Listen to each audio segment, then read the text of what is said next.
अस्सलाम वालेकुम जी, मैं हूं Ali and welcome to my channel sonic expert. Gold price के हवाले से अपनी सेकंड वीडियो लेकर आपकी खिदमत में हाजिर हूं। आज 12 मई का दिन था और मंडे का दिन था। आज क्लोजिंग पे गोल्ड की सूरत हाल क्या रही और दिन में जो है वो रेट किस तरीके से नीचे गया, बिल्कुल इसने वैसा ही बिहेव किया जैसा मैंने अपनी एक दिन पहले बनाई हुई वीडियो में आपको कहा था।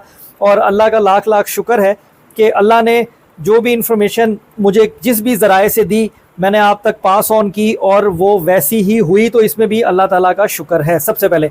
दूसरी चीज़ ये है कि जो आलमी दुनिया में मामला चल रहे थे ना, उसके हिसाब से ये अंदाज़ा लगाया जा रहा था, बल्कि सही दुरुस्त वे में लगाया जा रहा था कि जो रेट है वो सोने का ये रिट्रेसमेंट की तरफ आने वाला है। मार्केट अब ये थोड़ा सा ड्रॉप दिखाएगी। अब सवाल सबसे ज़्यादा अहम ये है कि आया कि मार्केट क्रैश पोजीशन पे हुई है, जैसे इंडिया का राफेल क्रैश किया है उस तरह ये जो गोल्ड की मार्केट है ये क्रैश हुई है, या फिर ये टेम्परेरी रिट्रेसमेंट है, या मार्केट की मूवमेंट आने वाले दिनों में वापस जाएगी कि नहीं जाएगी। क्योंकि लोगों के जो मैंने मैसेजेस पढ़े, बहुत सारे लोग परेशान हो गए और टेंशन में है कि जिनकी 370 तक की भी बाइंग है ना, वो टेंशन में बैठे हुए हैं कि हुण की होएगा, हुण असी फंस गए, साडा नुकसान। डेली कैलकुलेट, यानी her with in an hour वो कैलकुलेट कर रहे हैं, कैलकुलेटर चला रहे हैं, ठक ठक ठक ठक के लो जी इतना नुकसान हो गया, इतने डाउन चले गए। तो इंज भाईजान ट्रेडिंग नहीं होती, तो इंज जड़ा ना तुसी टेंशन के मरीज बन जाओगे। इस तरह सोने का काम नहीं होता। तो इसलिए ताड़ी मेहरबानी, जे अज को 9-10 मिनट तो उत्ते गल हो भी जाए तो तुसी सुन लेना। मैं कोई फिल्मां की स्टोरी नहीं सुना रहा, जी भी गल करांगा आपके फ़ायदे की ही करने की कोशिश करूँगा। अब वो आप पे है कि आपने उससे फ़ायदा लेना है या तमस्खर उड़ाना है, वो आपकी मर्जी है। तो रेट की सिचुएशन क्या हो सकती है, लोकल मार्केट में माफिया ने अपना रोल आज क्या अदा किया, वो उसके ऊपर बात करेंगे। उससे पहले गुजारिश करूंगा उन लोगों से जो चैनल पर वीडियो पर फर्स्ट टाइम आए हैं, काइंडली इसको सब्सक्राइब करें और बेल आइकन जरूर दबाएं ताकि उन्हें आने वाली वीडियो का नोटिफिकेशन मिले। जो लोग मेरा व्हाट्सएप चैनल फॉलो करना चाहते हैं, इस वीडियो के डिस्क्रिप्शन में उसका लिंक मौजूद है, उसको जरूर फॉलो करें। वो फ्री ऑफ कॉस्ट है। उस पर लम्हा बलम्हा गोल्ड की प्राइसेस, फंडामेंटल, टेक्निकल, जियोपॉलिटिकल जो भी न्यूज़ आती हैं जिससे मार्केट वॉलेटाइल हो सकती है, महंगी हो सकती है, सस्ती हो सकती है, वो उस पर आपको मिलेंगी। उससे आप अपनी ट्रेड का जो है वो एक प्लान बना सकते हो कि आपको किस तरह करनी है। तो अब नजर डालते हैं रेट के ऊपर। देखो ज्यादा से ज्यादा जो रेट गया ना खाली सोने का 24 कैरेट का, जिसपे मार्केट ओपन हुई, वो $3276 फी ट्रॉय आउंस था। 3325 डॉलर फी ट्रॉय आउंस से ये 3376 पर आया। ऐसे ही कहा था $50-60 मार्केट नीचे की तरफ ओपन होगी, और वैसा ही हुआ अल्लाह के हुक्म से, और रेट जो है वो नीचे की तरफ आया। लेकिन सारा दिन में मार्केट ब्रेक करती रही, अपने लेवल्स को ब्रेक करती रही, और जो सबसे मिनिमम उसने लगाया है वो $3215 फी ट्रॉय आउंस तक जो है, 3211 भी एक दफ़ा रेट मेरे पास आया था, वो प्राइस जो है वहाँ तक गई। और जो खाली सोने का रेट था 24 कैरेट का, वो ज़्यादा से ज़्यादा 3,57,000 रुपये फ़ी तोला और कम से कम 3,47,000 रुपये फ़ी तोला पे जो है वो ट्रेड हुआ। लेकिन अब माफिया का according to the market requirement के गोल्ड खरीदने वाले ज़्यादा हैं या बेचने वाले ज़्यादा हैं, उसके हिसाब से मैनिपुलेशन कैसे की है रेट को, वो भी समझें और सीखें। आपकी मार्केट $3223 फी ट्रॉय आउंस पे होती है, और लोकल मार्केट में खाली सोना 3,47,500 रुपये फी तोला पे ट्रेड होता है। आपकी मार्केट $3211 फी ट्रॉय आउंस पे आती है, और आपका रेट वही 3,48,000 रुपीज़ पर तोला पे ट्रेड होता है। आपकी मार्केट 3213 पे आती है, तब भी रेट आपका 3,48,000-49,000 तोला पे ट्रेड होता है। आपकी मार्केट $3219 फी ट्रॉय आउंस पे चली जाती है, तब आपका गोल्ड 3,51,000 रुपये पे ट्रेड होता है। यानी फ़र्क देखें आराम से, यहाँ पे 3 से 4,000 रुपये तोला आज ही के दिन में प्लस माइनस हुआ रेट, डिमांड ऑफ बाइंग की वजह से। क्योंकि आज के दिन लोग ज़्यादा ख़रीदारी में आए हैं, और जो ख़रीदारी में आए हैं, चाहे उन्होंने स्लॉट्स में किया है, 25% किया है, 30% किया, मेरे हिसाब से बिल्कुल दुरुस्त किया है। क्योंकि होंदा है कि जो रेट सस्ता हो रहा होंदा ना, तो तुसी लैंदे नहीं, तुसी खरीदते नहीं। जिवें एक रूमर बिल्ट होंदा ना, एक गल होंदी है, लो जी हुण जान लगा उत्ते, ये अब रेट महंगा होने लगा, तो फौरी तौर पे बाइंग में दुनिया खरीदारी शुरू कर देती है। जितने भी फिजिकल गोल्ड वाले हैं ना, मार्केट पहुंच जाते हैं, पैसे लेकर, लो सानू लुट लो, सानू सोना दे दो। तो इस तरीके कार को सीखें। जब भी रेट नीचे की तरफ आता है, तो वहाँ जहाँ पे भी आपको रिस्पेक्टेड रीजनेबल स्लॉट मिले, वहाँ पे अपनी बाइंग को जरूर किया करें। बाजार सिर्फ एक जगह पे नहीं रहता। अगर आप 3211 पे भी खरीदते हो, तो मंडी फिर दोबारा से 3223 पे भी गई, फिर अगर आप 3223 पे खरीदते हो और वो 3211 पे भी आ जाती है, लेकिन फिर 3240 पे जाएगी जरूर। ये सारी चीजें होंते तानू है, चीज़ें जो कैलकुलेशन आ जानी चाहिए ने, और आपको खुद भी ये करना चाहिए कि बिल्कुल लॉस ही लॉस नहीं होता। बल्कि मैं एक चीज़ और यहाँ पे आपसे ऐड करना चाहूँगा। मेरे बड़े प्यारे भाई हैं फवाद भाई, उन्होंने एक ज़बरदस्त सेंटेंस जो है ना, आज मेरी उनसे बात हो रही थी, उन्होंने मुझे कोट किया, मैं आपको बताना चाहूँगा। उन्होंने कहा कि बिहाइंड एवरी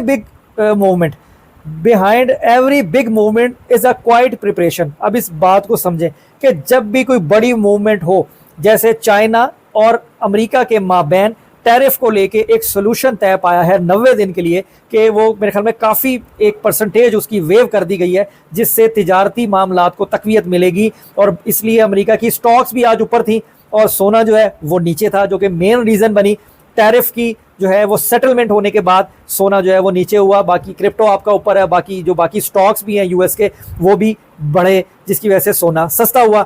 तो ये चीज़ हुई है। लेकिन behind every big movement is a quite preparation, कि कोई भी ऐसा बड़ा मूव होता है तो उसके पीछे खामोश तैयारी होती है कुछ करने की।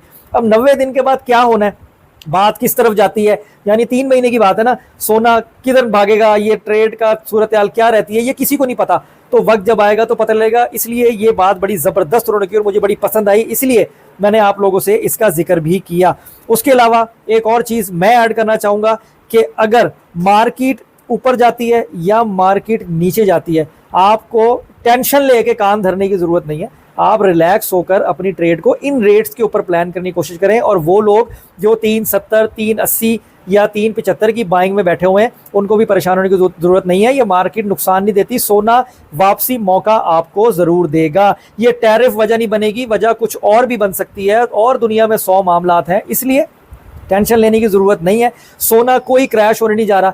मैं नहीं समझता कि ये जो लेवल्स हैं, ये जो 3211 तक चला गया, ये 3200 भी ब्रेक करेगा। जो मिनिमम आज इसने इम्पैक्ट देना था ना टैरिफ की न्यूज़ ने, मेरे ख्याल में वो दे दिया है। इससे नीचे जाती हुई मार्केट मुझे फ़िलहाल नज़र नहीं आ रही है। अब ये यहीं घूमेगी 3250 और 3211-15 इसके दरमियान में ही। शायद शादो नादर कोई ऐसी बात हो सकती है क्योंकि ज़्यादा इम्पैक्ट पड़े और $3200 तक आ जाए, लेकिन 3200 के नीचे का फिगर मुझे समझ में नहीं आता, मैं गलत भी हो सकता हूँ। तो इसलिए रेट की कैलकुलेशन से परेशान नहीं होना। अगर मार्केट इस वक्त नीचे की तरफ इशारा दे रही है तो आप जो ट्रेड करने वाले हैं वो ये समझें कि ये बाइंग सिनेरियो बन रहा है। दूसरा, वो लोग जिन्हें अपना सारा कुछ छाड़ के, अपना सेटल बिजनेस छोड़ के अगर गोल्ड की खरीदारी में आते हैं, और उन लोगों को सुन के जो ये ख्वाब बेचना शुरू कर देते हैं, जो लंबी लंबी बड़कें और ऐसी चीज़ें बेचते हैं कि डेली $100 कमाएं, आप 1 तोला सोना जो है वो हमसे लें और 1 महीने के अंदर उसको 10 तोला बना दें, इस तरह की जो बातें करते हैं, ये सारी हवाई बातें हैं, सारी फेक बातें हैं। ये ऐसा कुछ भी रियलिटी में नहीं होता। ताड़ी मेहरबानी गल नूं समझ लिया करो, ना सुटिया करो गल नूं। तो इसलिए तहम्मुल से ही करना है, आपने स्लॉट में काम करना है। अपना सोने को अगर आपको ज़रूरत नहीं है नहीं बेचना। और वो लोग जिनके पास एक्स्ट्रा इन्वेंट्री पड़ी हुई हो वो इसमें पंगा लिया करें, वो इस फील्ड में आया करें। नॉर्मल बंदों को अपने किसी सेटल काम में से पैसा निकाल के सोने में आने की ज़रूरत नहीं है। ये मार्केट तानू जीन नहीं देगी, तानू खा पी जाएगी, ताड़े को बचना कुछ नहीं, कख नहीं रहना। इसलिए आपकी मेहरबानी, बीइंग रियलिस्टिक, आप अपनी सोच को पॉजिटिव और ज़रा हकीकत पर मबनी रहकर जो है वो रेट को और गोल्ड मार्केट को देखें, ऑब्जर्व करें, ख्वाबों ख्यालों की बातों को छोड़ दें। ऐसा कुछ नहीं होता, ऐसा कोई नहीं हो सकता कि जो आपको 1 तोले को 10 तोला बना दें यूँ देखो चुटकी बजा के। ऐसा पॉसिबल नहीं है, ये पॉसिबल नहीं है। सोना ऐसा नहीं है कि लंबी दिहाड़ी नहीं करवाता, रेट बड़े बड़े जंप लगता है, जितनी मोटी इन्वेस्टमेंट होती है उतना अच्छा प्रॉफिट आता है। लेकिन मार्केट में सारे लोग बड़े बड़े मगरमच्छ जो है ना वो अपना भी सेटअप लगा के बैठे हुए हैं, तो इसलिए इतना आसान नहीं एक्सेस लेना। तो अपने सेटलमेंट सेट हुए कारोबार में से और जो है वो इन चीज़ों में से पैसा निकाल के इसमें लगाना बेवकूफ़ी है। आपने ये नहीं करना। आपकी टोटल इनकम में से जो आपका बजट बचता है, जो आपकी सेविंग होती है, उस पर आप ये ट्रेड कर सकते हो, ताकि गोल्ड जो है वो आपका एक सेफ हेवन एसेट है। आपके पास हर वक्त कैश की सूरत में मौजूद है, चाहे कम हो या ज़्यादा हो। जो फिजिकल गोल्ड वाले हैं वो दोनों देखो ना, जो अब ये जो ऑनलाइन ट्रेडिंग कर रहे हैं उनके हाथ में तो कोई चीज़ नहीं है। उनको या तो सेलिंग में बैठना है या बाइंग में बैठना है, वो स्टैंड बाय पे नहीं रह सकते। उनकी जिंदगी इतनी आसान नहीं है। जो फिजिकल वाला है उसकी अपनी मर्जी है, यार ठीक है मुझे 5000 रुपये तोले का नुकसान है, मैं नहीं बेचता, मैंने रख लिया, मेरा पैसा जितना भी है चाहे कम हुआ है मेरे पास पड़ा हुआ है। तो फिजिकल गोल्ड मेरी नज़र में is much better than online trading. उनके लिए जिन्हें ये काम नहीं आता वो फिजिकल में फिर भी थोड़ा सा सेफ रहते हुए काम कर सकते हैं। तो इसलिए रेट को लेकर परेशान नहीं होना। ये मार्केट अभी नीचे की तरफ है, आपको खरीदारी का मौका दे रही है। 25%, 30% की स्लॉट में अपनी बाइंग को प्लान करें। जब ये वापस थोड़ा सा ऊपर का इशारा देती है अपनी प्रॉफिट को सिक्योर करें और इसी तरीके से एंट्री एग्जिट के साथ अपने मामलात को चलाएं। तो अभी देखते हैं सूरत हाल आगे क्या रहती है। मेरे हिसाब से तो जो टैरिफ के अकॉर्डिंगली जितना नीचे जाना था वहाँ मार्केट चली गई है। अब अमेरिका कि सेशन में, यूएस सेशन में को बहुत ज़्यादा चीज़ें पॉजिटिव हो जाएं, डाटा पॉजिटिव आए। अब कल डाटा है, कल के दिन अगर वो पॉजिटिव आता है शायद इसको 3200 तक ले आए या कोई एक $5-10 अंदर धकेल दे, बड़ी रेयर चांस है। बाकी देखते हैं क्या सूरत रहती है। इंशाल्लाह कोशिश करूंगा जो भी अपडेट हो आप लोगों तक जो है वो बर वक्त पहुंचाता रहूं। तो अपना बहुत ख्याल रखें, मुझे दुआ में याद रखें। इंशाल्लाह ताला नेक्स्ट वीडियो में मजीद डिटेल के साथ मुलाकात होगी। अल्लाह हाफिज़। पाकिस्तान जिंदाबाद।